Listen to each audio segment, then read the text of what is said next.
Having to breathe the same air as an uneducated idiot in the morning is going to ruin my job for the rest of the day.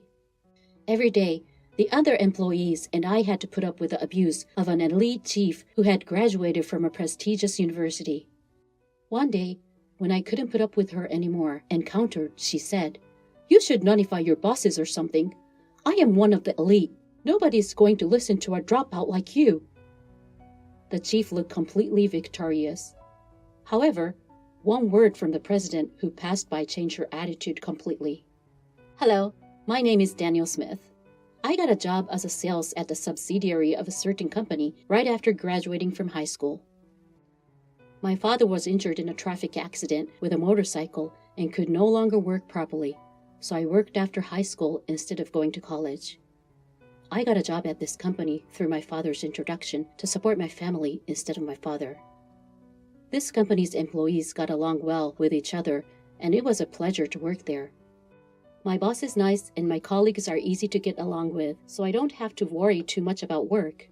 However, I'm feeling a little down today." "Hey Smith, isn't the meeting you're having today with the head office?" "Yeah, it is." "Seriously? Then that person must be coming here, right? I should have taken the paid day off." "You don't deal with her directly, so don't say anything about it. I'm more depressed in the morning." "Because that person," said the colleague, when the colleague was about to continue the conversation. "Hey, why were no employees at the entrance? They were expecting me, and this is how they reacted?" According to the colleague, "See, best of luck, Smith." "Oh, hey!" The colleague muttered something and then dashed away from there. "You'll remember that traitor." The owner of the voice glared at me, getting left behind. "There is really only a bunch of unkind people in this place.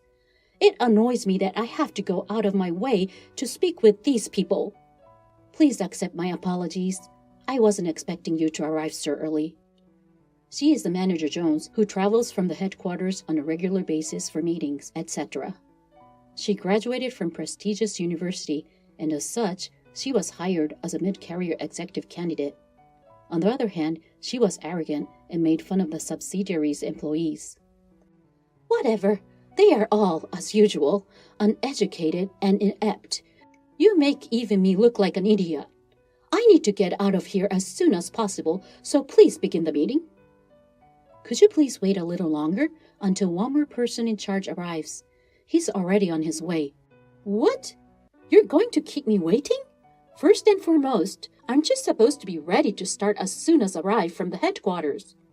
You are all completely incapable." "I'm so sorry."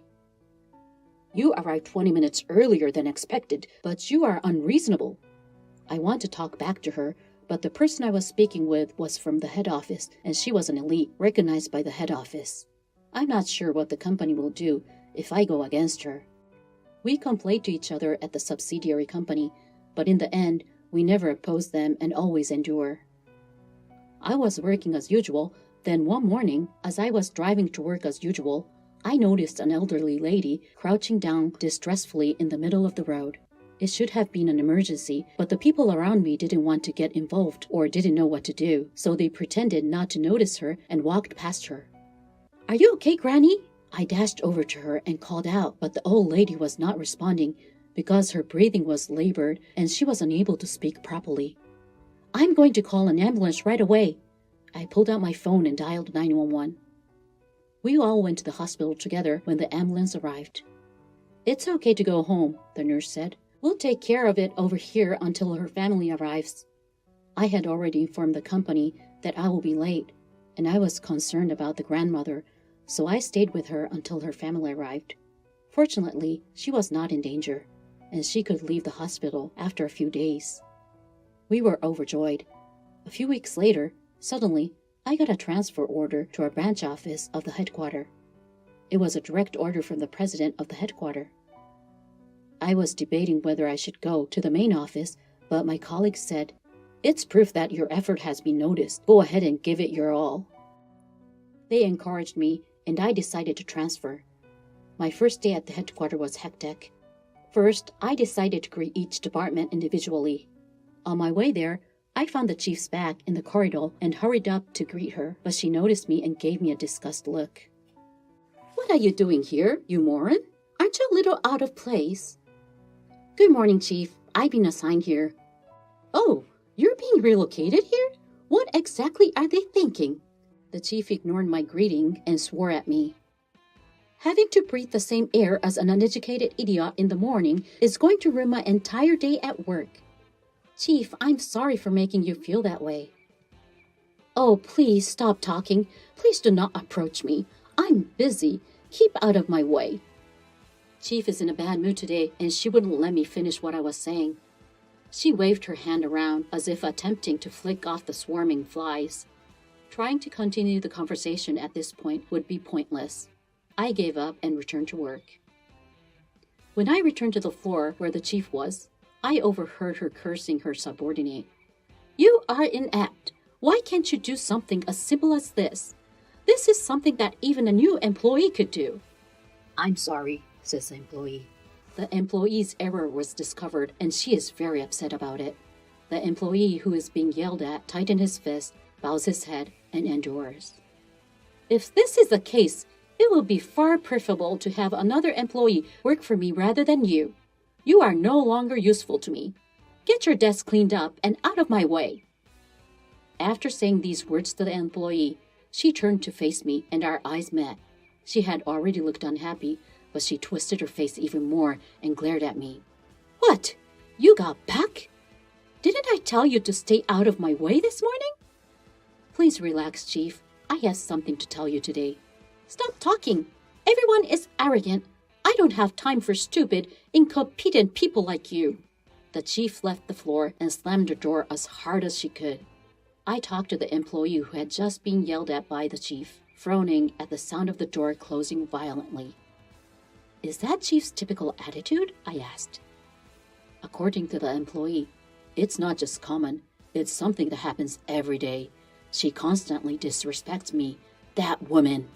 In frustration, the employee raised his voice. "Quiet, the chief will hear you." If the chief hears him, she must say something bad to him.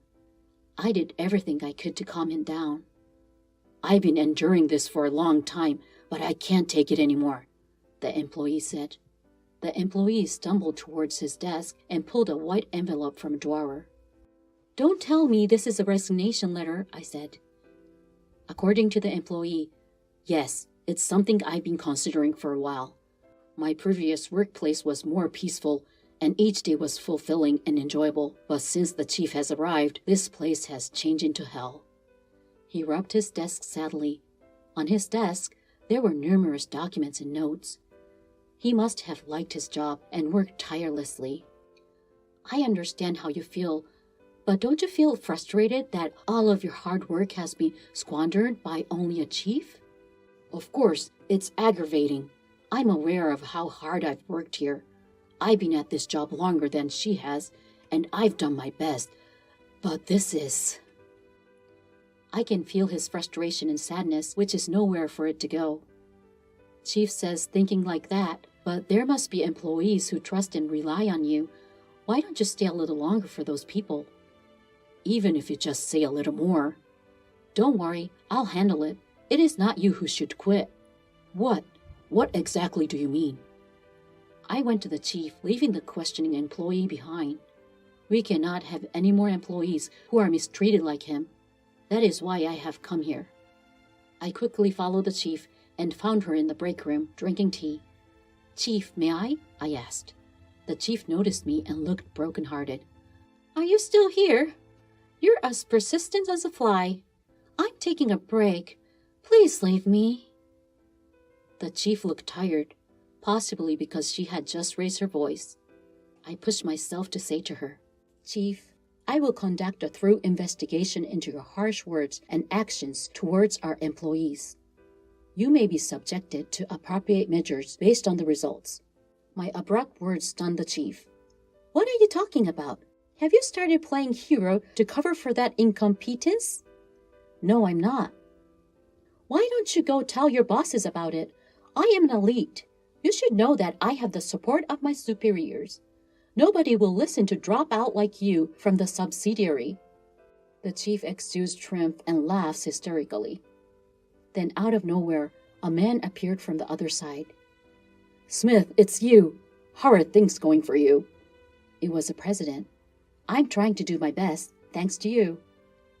"Hello, President. What a happy coincidence that you've come." What happened to the grumpy chief from a while ago? She pretends an excellent chief to those people who are in higher position than herself. "Haha, I'm glad to hear you're doing well. Have you established rapport with the new branch manager?" What about the new branch manager?" The chief is befuddled and stares blankly. "It is Smith standing right in front of you. What? Have you not been briefed?" "This inept employee from a subsidiary company? You are a great jokester, boss." The chief laughs. The president, on the other hand, regarded the chief with suspicion. "What are you talking about? Are you sure? I'm not making any jokes. You understand. He is now the branch manager of this branch office. Don't be so impolite as to label him incompetent." "What the hell?" The chief made a drawn face at me. "I couldn't tell you because you ignored me earlier. I have informed the rest of the department." Oh no, such an illiterate incompetent. The chief's face had turned blue, and she appeared to be about to collapse. When he sees such a chief, the president reluctantly opened his mouth. "Let me tell you something about this fantastic opportunity. This was his father's business. He was unable to work properly after being injured in a car accident, so I took charge." "Is he the former president's son?" "That's correct. I've been trying to convince him to relocate to the headquarters, but he's so stubborn that he didn't come." "I apologize. I liked that place and I was satisfied." "So what brought you here unexpectedly? Why didn't you just keep working at the subsidiary?" The chief was out of her mind and forgot she was in front of the president and barked at me. The president, who had only seen the best of the chief, was unlikely to recognize this type of chief. He was taken aback while he is opening his eyes so widely. "I made a strong request of him. He is my mother's lifesaver." "Benefactor? What about the president's mother?" "Yes, the elderly lady I rescued a few weeks ago was the president's mother." When the president rushed in from the hospital entrance while I was waiting for the family, I was taken aback. "I heard that he was the only one who went to see her first and called an ambulance, even though others pretended not to notice her and passed by. I didn't want him to be buried in such a subsidiary."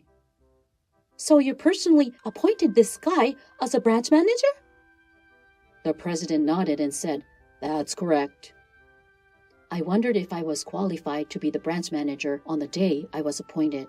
I had been working for a subsidiary. Then I was suddenly asked to lead a branch manager of the head office. Then, after hearing from the president, my father called and asked me to support the company he had built, and I made up my mind.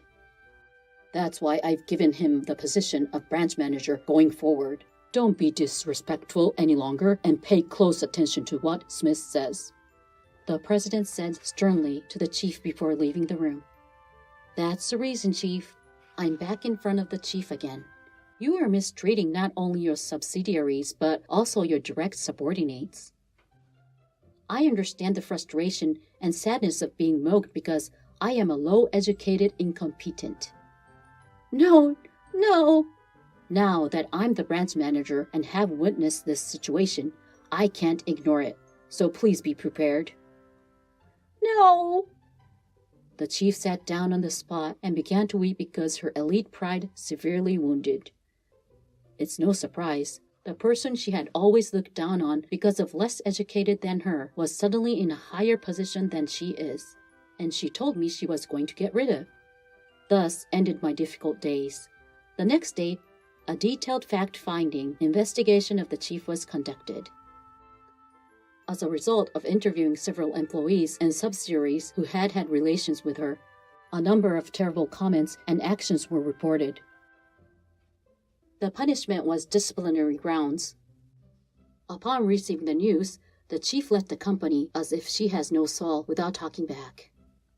Chief looked very depressed. She had high self-esteem, so I guess it's understandable. By the way, Are you sure you want me to replace Chief? Oh, I felt I could trust you. The chief was fired, and in that vacant slot, he appointed him who had been yelled by her. He had been with the company for many years and was enthusiastic about his work. Of course, I had also checked out his past work performance, and he experienced the frustration and anger of being abused by former Chief Jones. I knew he would not do the same thing she did and would be a good boss who could understand the feelings of his employees.